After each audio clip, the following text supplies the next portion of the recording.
Hello বন্ধুরা, তো আজকে আমি একটা জিনিস বানাইলাম।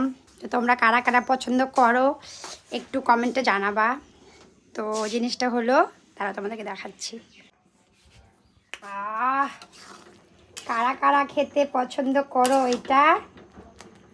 এটা হচ্ছে তেঁতুলের আচার।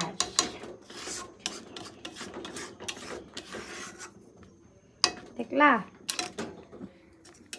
হয়ে গেছে। তারপর আমি ভিডিওটা করলাম কারণ ক্যামেরা ধরার কেউ নাই বর্তমান বাড়িতে। এই দেখো। তো তোমরা কারা কারা আমার মতন টক খেতে পছন্দ করো কমেন্টে জানাবা। আমার যেন চাটনি, এখনই আমার লোভ বাড়িতেছে। আমার যেন চাটনির থেকে আমার খুব ফেভারিট চাটনি, যেটারই চাটনি হোক না কেন। তো আমার এটা রেডি হয়ে পড়ছে, দেখো এটা হয়ে পড়ছে। এখন আমি এটাকে ঠান্ডা করে তারপর বয়মে মানে ডিব্বাতে ভরবো। তো আমার কিন্তু খুব ভালো লাগে। তো তোমাদের কার কার চাটনি খাইতে পছন্দ লাগে তোমরা একটু কমেন্টে জানাবা। টাটা।